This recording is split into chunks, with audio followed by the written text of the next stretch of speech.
Bienvenue à toutes sur cette vidéo, sur cette chaîne YouTube. En tout cas, je suis toujours réjouie, très heureuse parce que je pense que vous faites partie des plus grandes merveilles que Dieu a créées sur cette terre. Et la parole de Dieu est merveille. Ce sont des perles que nous pouvons partager, recevoir, accueillir.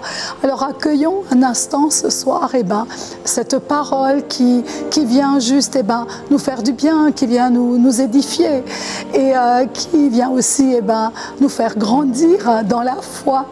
Voilà, Seigneur, merci, nous t'accueillons. Saint-Esprit, tu es le bienvenu. C'est toi qui touches nos cœurs. Il n'y a que toi qui peux nous convaincre de ta parole et par ton esprit. Et nous nous remettons entre tes mains maintenant et nous déclarons, Seigneur, recevoir cette parole qui est merveille. Nous qui sommes tes merveilles, tu nous as créés comme des merveilles. Et je te remercie et je te bénis, Père, dans le nom de Jésus. Amen et Amen. C'est vrai que nous savons que nous faisons partie de la créature de Dieu, de la création, pardon, de Dieu. Mais aussi, il est important de savoir que nous faisons partie des plus grandes merveilles que Dieu a créées. Oui, tu es une merveilleuse créature, dit la parole. Et il n'est jamais trop tard. Pour le réaliser, il n'est jamais trop tard de vivre un style de vie comme faisant partie des plus grandes merveilles que Dieu a créées. Malgré les aléas dans la vie que nous avons, malgré quelquefois des difficultés que nous pouvons avoir, nous avons parfois des bonnes intentions et parfois nous faisons les choses en voulant les faire bien, nous les faisons quelquefois d'une mauvaise manière. Et c'est vrai, vous allez me dire, mais on n'est pas parfaite. C'est vrai, on n'est pas parfaite. Et parfois on voit tout vraiment dans le négatif aussi. Ça nous arrive de baisser les bras. Parfois on a l'impression d'avoir échoué, etc. Parfois c'est la peur qui s'installe dans les différents domaines de notre vie. Parfois ce sont des moments difficiles et d'épreuves. Et parfois même en étant bien entouré, c'est vrai que le Saint-Esprit est là. On a vraiment des personnes autour de nous qui prient pour nous, qui nous édifient. Mais ça n'empêche pas l'un sans l'autre. Nous sommes toutes des merveilles. Est-ce que nous voulons faire le bien? Bien sûr, nous désirons faire le bien autour de nous.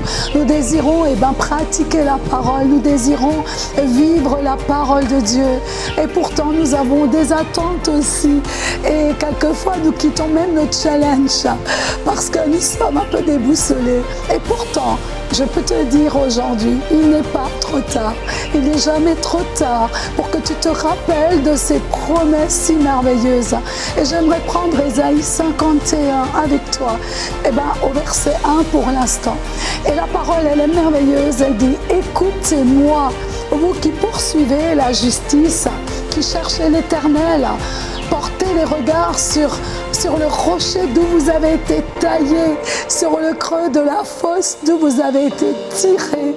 Waouh! Cette parole, elle est juste un réconfort pour mon cœur et pour ton cœur, parce que ça nous prouve bien que Dieu, il est en train de nous dire, écoutez-moi, vous toutes qui avez décidé de poursuivre ma justice.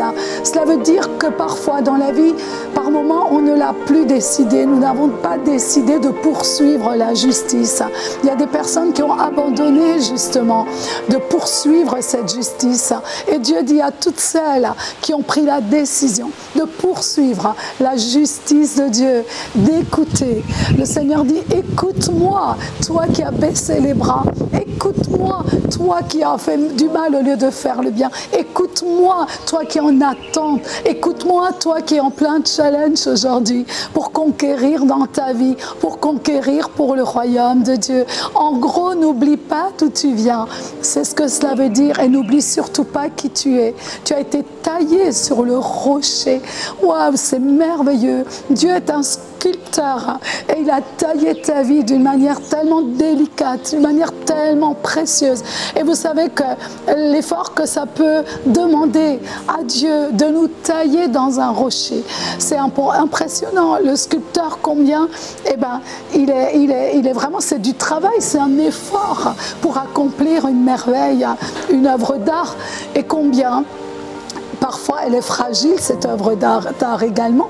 Et on peut voir comment Dieu aussi nous considère comme une personne, des personnes fragiles, vulnérables quelquefois, surtout dans de tels changements que nous vivons en ce moment, des changements pas faciles.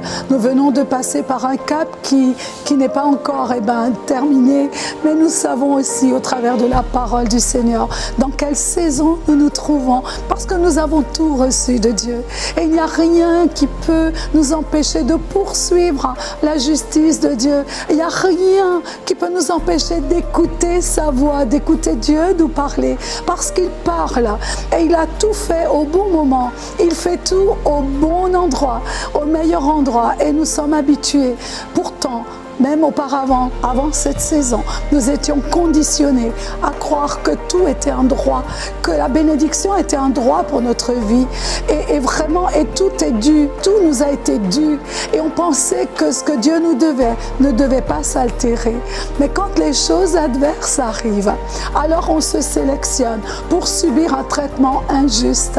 Ce qui n'est pas le cas pour tous ceux qui poursuivent la justice de Dieu. Quand la solitude vient embraser nos cœurs, quand l'isolement embrase nos cœurs, quand des choses injustes touchent nos vies, quand des choses qu'on considère dures et cruelles nous frappent. Ce verset nous démontre que nous avons été taillés sur le rocher de la vie, non pas le rocher de la mort. Donc jamais seul, jamais abandonné.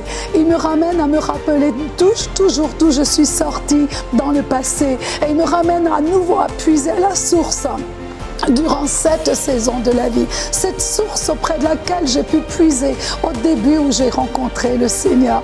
Combien il m'avait rempli de cette source d'eau vive, et combien cette source durant ces temps difficiles, il nous y ramène pour que nous soyons à nouveau désaltérés, que nous puissions désaltérer autour de nous. Là où nos forces à l'époque ont été renouvelées, elles seront toujours renouvelées jusqu'à présent, et pour toujours elles seront renouvelées.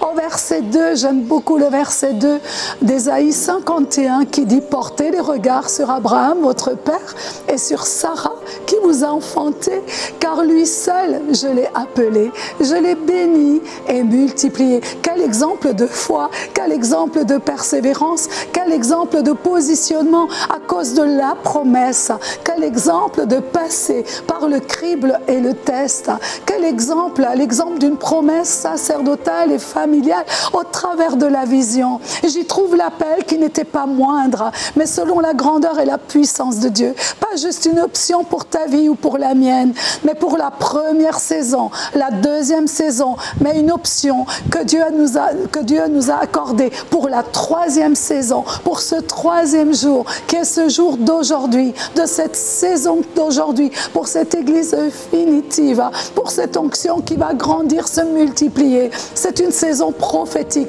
c'est une saison messianique plus que jamais. Dieu nous a préparés pour ce troisième jour et ce millénaire dont parle sa parole. Le temps et la révélation qui, avant le retour de Jésus, tombent dans l'apostasie dont parlent Paul et Jude et d'autres passages encore.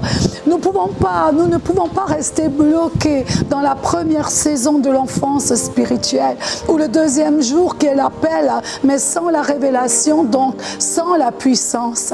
L'apôtre Paul dit « Quand j'étais enfant », le premier jour, mais quand je suis devenu un homme, le deuxième jour, j'ai fait disparaître ce qui était enfant, mais le troisième jour est cette génération qui accomplit les deux précédentes.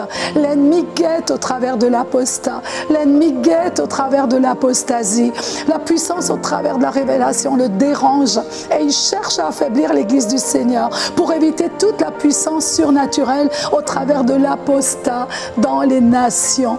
Mais il ne pourra pas toucher cette génération qui connaît le trône de Dieu, cette génération qui entend le son et l'importance de ses commandements.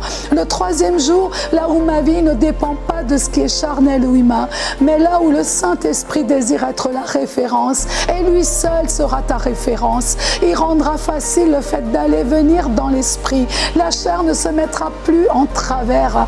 Imagine Élisée qui fait surnager le fer et la hache. Et aujourd'hui, que diraient certains apostats? Que dit l'esprit du monde? Que c'est de la magie? Oui, c'est la doctrine et la religion qui le dit. Mais je ne sais pas comment la mer rouge s'est écartée. Toi non plus peut-être. Est-ce que c'est sur la parole, juste sur une parole? Est-ce que Dieu a posé son pied ou sa main sur cette parole? Je ne sais pas comment ça s'est produit. Mais je sais une chose, c'est que la puissance du royaume est venue contre les choses naturelles. Et je sais une chose, c'est que cette mer, elle a dû s'écarter complètement. Et je bénis Dieu parce qu'il est important de savoir une seule chose, c'est qu'elle s'est écartée et que le miracle a eu lieu et qu'aujourd'hui encore, il est le même Dieu et sur sa parole, il est capable de transformer des situations.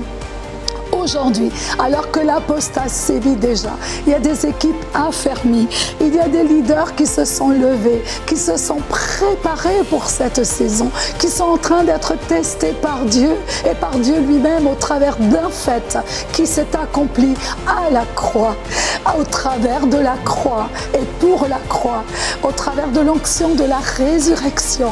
Au verset 3, tu peux lire « Ainsi l'Éternel a pitié de Sion, il a pitié de toutes ses ruines, il rendra son désert semblable à un Éden et sa terre aride, un jardin de l'Éternel. Là où la joie et l'allégresse se trouveront au milieu d'elle, les actions de grâce, le chant des cantiques. Oui, Dieu console nos cœurs dans cette charnière qui amène l'apostat, mais qui consolide Sion.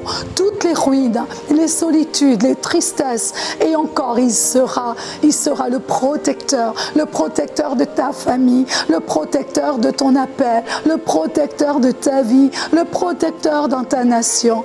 C'est comme si nous étions sur un bateau. On ne peut pas se considérer y être seul, s'y trouver seul. Jésus n'était pas seul dans la barque, il était avec son équipe. Cette barque, elle était en cohabitation d'un même esprit, ils étaient unis d'un même cœur. Jésus faisait partie de l'équipe. Une seule feuille aurait mis ce bateau en péril et ça serait un désert et une ruine. L'apostat offre aux gens et t'offre de ne surtout plus t'occuper de personne à cause d'un manque de maturité et parce qu'à cause de la solitude dont vraiment parce que tu t'es isolé dans la solitude et tu vas tenter maintenant de vivre seul et je reste seul. Mais l'esprit de l'apostat est en train d'affaiblir ta vie, il est en train d'affaiblir ta foi, il est en train d'affaiblir l'amour envers toi-même et envers ton prochain. Jésus n'a-t-il pas dit que dans la fin des temps, l'amour refroidira? N'a-t-il pas aussi dit, est-ce que je viendrai, trouverai-je la foi? Ne l'a-t-il pas dit? Oui, Jésus nous prévient. L'apôtre Paul aussi nous prévient que l'apostasie précède le retour de Jésus. Nous sommes dans cette saison aujourd'hui et nous ne pouvons pas ne pas être responsables de l'appel qui est typique d'aujourd'hui. Nous ne pouvons pas embarquer seuls et ne pas être conscients que la foi et l'amour qui sont non responsables s'éteignent petit à petit. Nous avons la responsabilité de ce que Dieu nous offre, la foi et l'amour. Waouh! Si la vie est comme un océan sur lequel nous naviguons et nous savons bien qu'un océan peut être tumultueux avec les meilleures cartes d'orientation, ton voyage, tu sais quoi, sera plus que difficile. Ça, c'est le but de l'apostasie, c'est d'emmener des chrétiens, des enfants de Dieu, d'emmener des femmes qui sont les plus grandes merveilles de sa création dans les tumultes, seul et surtout n'en étant plus responsable de son prochain, ni de sa famille, ni de la famille en Christ. C'est quand on ne ressent plus rien dans le cœur pour les personnes. C'est quand on a cette froideur qui s'installe. Et ça, c'est le mépris de la foi et de l'amour que Jésus nous a offert à la croix. Et à un moment donné, eh ben, tu vas lâcher le peu qui te restait du Seigneur. Le Seigneur dit non, je console ceux qui poursuivent ma justice. Je transforme le désert en jardin divin. Écoutez-moi, dit le Seigneur. Écoute-moi, ma fille. Écoute-moi, toi qui as une des plus grandes merveilles que j'ai créées. Écoute-moi. Oh, la terre aride, il va la transformer en Éden, te dit le Seigneur. Oui, la joie, l'allégresse, la gratitude et l'adoration. Parce que tu poursuis ma justice, te dit le Seigneur. Alors les actions de grâce et le chant des cantiques, eh ben, sera au milieu de toi, mon peuple. Au milieu de cela, les anges vont être déplacés. Je vais dépêcher les anges pour ces temps de moisson. Parce qu'au travers des anges, la moisson va rentrer. Le Seigneur dit, c'est le temps où les anges viendront s'asseoir au milieu de toi. C'est le temps où la présence des anges se fera ressentir au plus fortement dans ta famille également, au milieu de ta nation. Parce que ce sont des temps de moisson qui s'en viennent. C'est pour cela que nous ne pouvons pas ne pas nous unir dans l'action et dans sa présence. Là où il y a la distraction, là où la distraction n'aura plus aucune place, là où les futilités n'auront plus de sens, là où l'égoïsme va se courber au profit de l'amour divin. C'est le temps où les politiques, des personnes d'influence, vous savez quoi, seront à genoux et viendront à la croix, des villes secouées par la puissance surnaturelle. C'est le temps du Saint-Esprit où il sera ton point de référence. Il va être ton point de référence. Alors que le diable déverse tout son dernier arsenal contre l'Église, les 10 commandements sont bafoués par les ténèbres et ne sont plus considérés à cause de l'esprit de l'apostasie. Le Seigneur dit, si tu demeures juste, écoutez-moi, si tu demeures juste, alors dans tout ce que je t'offre et dans tout ce que je t'appelle à faire, alors tu participeras à des signes, des miracles, des prodiges que le monde n'a encore jamais vu, ce que ton oreille n'a encore jamais entendu. Tu vas l'entendre, ce que tu n'as jamais vu, tes yeux vont le voir. Et tout ne viendra que par le Saint-Esprit de Dieu. Il est ton point de référence et ce sera le Saint-Esprit le point de référence si ce n'est pas déjà le cas dans ta vie. D'un côté l'apostasie et de l'autre côté une nouvelle dimension de foi visible maintenant, ici et maintenant. Des choses que tu déclares qui se réalisent maintenant. Waouh, Jean 5, 19, 20 dit, car le Père aime le Fils et lui montre tout ce qu'il fait. Et il lui montre des œuvres plus grandes que celles-ci, afin que vous soyez dans l'étonnement, afin que vous soyez dans l'émerveillement. N'est-ce pas merveilleux de s'attendre à ce que Dieu est en train de faire? Non pas que de s'y attendre, mais que de le vivre et d'être déterminé au travers de cette parole que tu vas déclarer. Au verset 4, la parole me dit, sois attentif ma nation, prête-moi l'oreille, car la loi sortira de moi et j'établirai ma loi pour être la lumière des peuples. Sois attentif aux commandements, sois attentif aux visions, aux rêves. Ils sont pour aujourd'hui, parce que c'est la bénédiction pour aujourd'hui. Mais tu dois déclarer cette bénédiction. Tu ne dois pas juste l'attendre, tu ne dois pas juste l'espérer. Le Seigneur te demande de déclarer les choses écrites afin qu'elles prennent vie à partir du moment où tu les auras déclarées ou que tu les auras confessées ou tu les auras activées au travers de ta parole. Sa parole sort de ta bouche. Alors ouvre ta bouche et déclare à haute voix, parce que sans cela, cela restera inaccompli et hors des portées, hors des années. Les années passeront sans l'accomplissement de cette parole si tu ne déclares pas cela. Les raisonnements humains sont les plus grands pièges contre les miracles. Et le Seigneur va renouveler ton intelligence qui amène la révélation. La connaissance au travers de sa révélation va amener la puissance de Dieu. Et c'est ce que le diable a en horreur. Il est l'instigateur de la religion, il est l'instigateur de l'humanisme, il est l'instigateur de l'œcuménisme, etc. Il est l'instigateur de la convoitise et de l'égoïsme. Au verset 5, la justice est proche, son salut paraît et le jugement des peuples.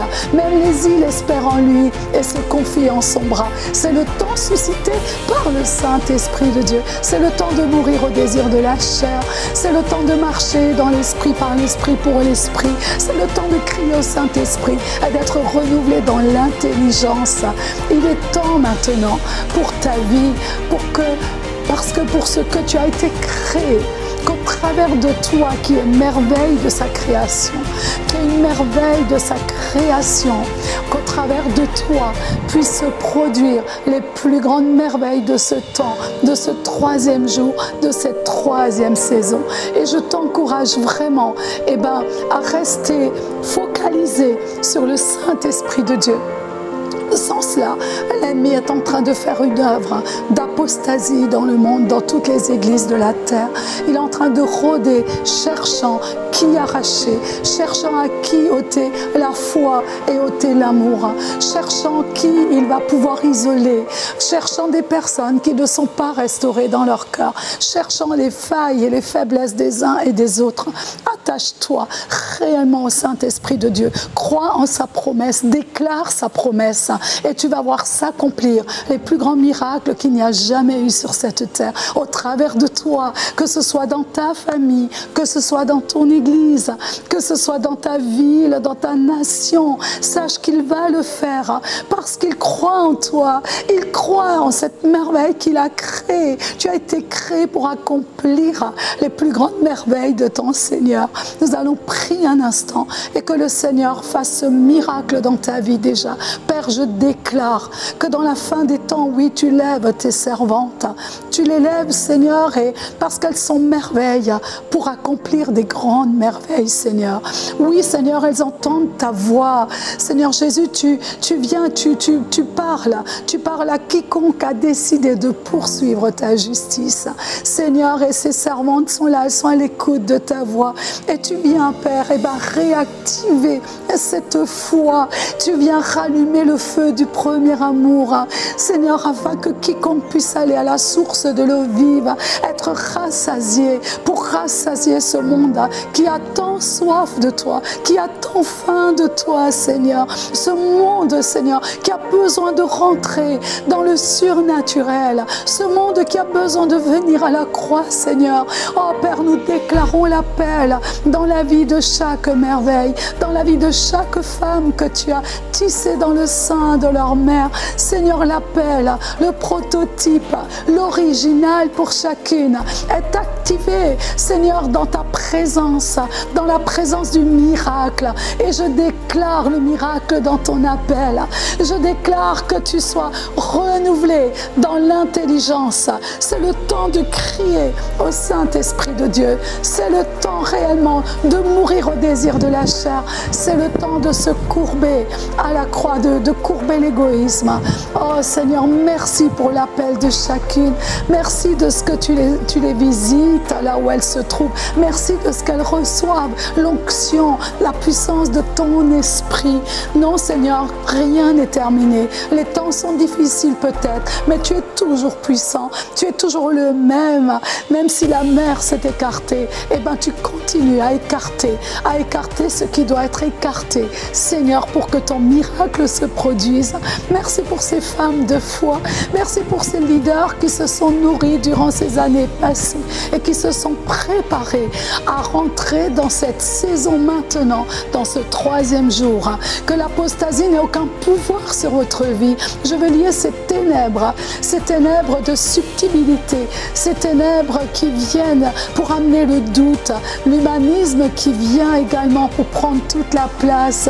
Seigneur, nous sommes choisis, nous sommes mis à part. Nous comptons sur toi, Esprit de Dieu. Saint-Esprit, merci de ce que tu nous réveilles, de ce que tu ouvres nos oreilles spirituelles, de ce que tu ramènes notre décision à poursuivre la justice, Seigneur. Merci Père de ce que tu ramènes la louange, l'allégresse, l'adoration dans chaque famille, de ce que tu allumes des lumières dans toutes les maisons de notre ville, de ce que des lumières s'allument, des lumières de louange et d'adoration puissent se rallumer. Oh Seigneur, merci pour ta promesse. Ta parole est une promesse. Et Seigneur, merci pour les cellules. Merci pour la vision que tu nous as accordée. Oh oui, Jésus, tu le fais. Tu opères des miracles. Oh, nous allons marcher sur les serpents, sur les scorpions, sur toute la puissance du mal, nous dit la parole de Dieu. Tu viens équiper par l'Esprit, tu viens équiper dans l'Esprit, tu viens équiper pour l'Esprit. Waouh, pour que cette moisson puisse rentrer, tu déplaces les anges nécessaires, Seigneur. Merci parce que c'est toi, tu accompagnes toutes celles qui prennent la décision. Tu es à côté, tu vis en elles. Seigneur, tu rallumes ce feu. Merci Merci Père, parce que l'instigateur de l'apostasie n'a aucun pouvoir sur celles qui te craignent, sur celles qui prennent la bonne décision aujourd'hui. Renouvelle l'intelligence, Seigneur, et qui amène la révélation, la connaissance au travers de la révélation, amène la puissance, Seigneur. Oh Jésus, merci pour ce peuple que tu lèves, pour ces femmes que tu lèves, équipées, remplies de toi, des lionnes contre l'enfer, des lionnes contre l'esprit de l'apostasie. Père, au nom de Jésus, j'ai prié maintenant. Père, c'est au nom de Jésus, je déclare maintenant, Saint-Esprit, que tu continues à œuvrer, tu continues à visiter, tu continues à remplir, tu continues maintenant ton œuvre surnaturelle dans le nom de Jésus, dans la Guyane, aux Antilles, dans toute la francophonie. Je déclare cela au nom de Jésus. Amen et Amen. Je vous bénis toutes et je vous dis à la semaine prochaine.